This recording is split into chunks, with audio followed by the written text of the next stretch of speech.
अभिनव ने अपना सामान एक कोने में आहिस्ता से रख दिया। वो नहीं चाहता था कि अनन्या की नींद खराब हो। वो धीरे से उसके बिस्तर पर आया और कंबल ओढ़कर उसके पास लेट गया। अभिनव ने अपनी आंखें बंद कर ली थी और उसकी आंखों के सामने वही रात ताजा हो गई थी जब वो पहली बार ऐसे अनन्या के कमरे में न जाने कैसे पहुंच गया था। अब आगे क्या होने वाला था? क्या अनन्या और अभिनव की ये नजदीकी उन्हें एक दूसरे के दिल में जगह बनाने देगी? क्या अभिनव और अनन्या को एक दूसरे से प्यार हो जाएगा? और क्या करने वाला था अभिनव चिराग के साथ? अभिनव को अनन्या के बगल में लेटकर वो रात याद आ रही थी। वो बस ये समझने की कोशिश कर रहा था कि आखिर वो कैसे अनन्या के कमरे में पहुंचा था। लेकिन इससे पहले कि उसे इस बात का जवाब मिल पाता, इतने में अभिनव को एक जोरदार चीख सुनाई दी। अभिनव पलटने ही वाला था कि इतने में उसे एक जोरदार लात पड़ी और वो बिस्तर से नीचे गिर पड़ा। नीचे गिरकर उसे कोई हैरानी नहीं हुई। उसके लिए ये कोई बड़ी बात नहीं थी। जैसे ही अभिनव अपनी जगह पर बैठा तो इतने में अनन्या किसी शेरनी की तरह गुर्राते हुए बोली, तुम्हारी हिम्मत कैसे हुई मेरे बिस्तर में आने की? अभिनव अपनी जगह से खड़ा हुआ और अपनी पीठ पर लगी हल्की सी चोट को मलते हुए बोला, मेरी हड्डियां तोड़ने का इरादा था क्या? तुम पहले मेरे सवाल का जवाब दो। तुम्हारी हिम्मत कैसे हुई मेरे बिस्तर में आने की? समझते क्या हो अपने आप को? किससे पूछकर मेरे बिस्तर पर लेटे? किससे पूछकर मेरा कंबल ओढ़ा?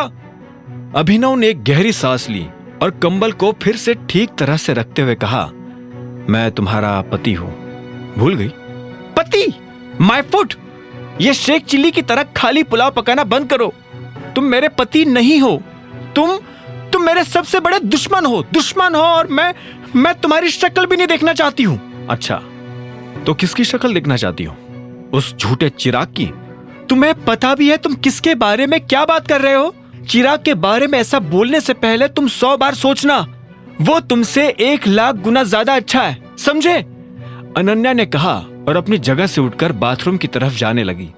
लेकिन इससे पहले कि वो अंदर जाती, वो बीच में रुकी और अभिनव को तीर जैसी तीखी नजर से देखते हुए बोली, मेरे बाहर आने से पहले तुम कमरे से बाहर हो जाना, वरना जान ले लूंगी। अभिनव ने गहरी सांस ली और शांति से बोला, तुम्हें एके प्राइवेट लिमिटेड से कॉन्ट्रैक्ट मिला? यह सुनते ही अनन्या, जो कि बाथरूम के दरवाजे तक पहुंच चुकी थी, अचानक रुक गई। अभिनव के मुंह से यह बात सुनकर वो अपनी जगह पर जम सी गई थी। वो पलटकर अभिनव को देखने लगी। अभिनव उसकी आंखों में हैरानी साफ तौर पर देख पा रहा था।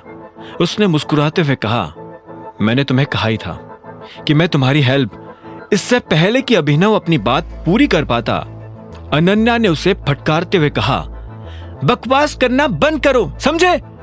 अभिनव यह सुनकर हैरान हो गया। अनन्या आगे बोली, मुझे पता है तुमने क्या किया है। कुछ भी नहीं। मेरी मदद मेरे पापा के एक दोस्त ने की है, समझे? चिराग को झूठा बोल रहे हो और खुद कितने बड़े झूठे हो, नजर भी आ रहा है या नहीं? नहीं अनन्या। अभिनव ने उसे रोकने की और अपनी बात समझाने की कोशिश की, लेकिन तब तक अनन्या अभिनव के मुंह पर दरवाजा जोर से बंद करके अंदर चली गई थी। अभिनव यह देख हैरान हो गया।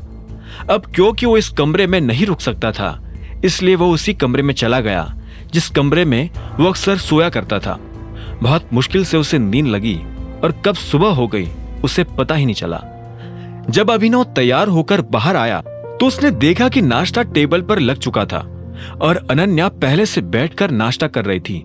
हरदेव पाल सिंह भी अपनी कुर्सी पर बैठे थे, इसलिए अभिनव भी चुपचाप अपनी कुर्सी पर आकर बैठ गया था। हरदेव ने कहा, मैंने सुना है कि अकरम ने कॉन्ट्रैक्ट साइन कर दिया है। जी दादाजी, अनन्या ने कहा। हरदेव ने धीरे से हाँ में सिर हिलाया और बोला, चलो अच्छा है, कम से कम तुम्हें अपना रास्ता तो बनाना आता है। मैं आज के बाद आपको कभी डिसअपॉइंट नहीं करूंगी। अनन्या ने जैसे ये कहा तो अभिनव उसकी शक्ल देखने लगा। अनन्या के चेहरे पर एक अजीब सी बेचैनी नजर आ रही थी। अपने दादाजी की नजर में अपनी खोई हुई इज्जत फिर से पाने के लिए अनन्या कुछ भी करने को तैयार थी। इतने में हरदेव ने अभिनव की तरफ देखा और बोले, तुमने कहीं काम करना शुरू किया? हाँ, मैं भी अकरम सर की कंपनी में ही काम कर रहा हूं। किस पोजीशन पर हो? Office assistant. यह सुनते ही शर्मिला जोर से हंस पड़ी। सभी लोग उसे इस तरह से हंसता देख हैरान हो गए, लेकिन शर्मिला रुकी नहीं। उसने हंसते हुए आगे कहा, तुम जैसे लोग ऐसे ही नौकरी करेंगे। वैसे चिराग तो हर महीने लाखों कमाता है, तुम कितना कमा लेते हो? अभिनव ने इस बात का कोई जवाब नहीं दिया। वो जानता था कि अगर वो अपनी तरफ से कुछ भी कहता तो शर्मिला उसे फिर से खाने को दौड़ती, पर अभिनव का कुछ न कहना भी उसे बहुत भारी पड़ा। शर्मिला ने कहा, क्या हुआ, कुछ बोला नहीं जा रहा? हाँ? शर्मिला रुकने वाली नहीं थी। ऐसे में हरदेव बीच में आया और बोला, बस ठीक है शर्मिला, हम लोग खा रहे हैं और खाते वक्त हमें इस तरह की बातें नहीं करनी चाहिए। उसकी बात सुनते ही सब लोग चुप हो गए थे। अभिनव जल्दी से अपना नाश्ता खत्म करके बाहर निकल आया था। वो शर्मिला को अपनी टांग खींचने का और मौका नहीं देना चाहता था।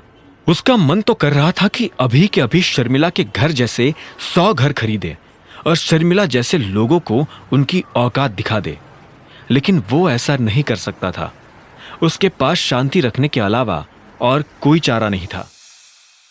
आगे की कहानी जानने के लिए देखें अगला एपिसोड सिर्फ पॉकेट एफएम के यूट्यूब चैनल पर, और द रिटर्न ऑफ टाइगर के सारे एपिसोड्स को सुनने के लिए डिस्क्रिप्शन में दी लिंक से डाउनलोड करें पॉकेट एफएम ऐप।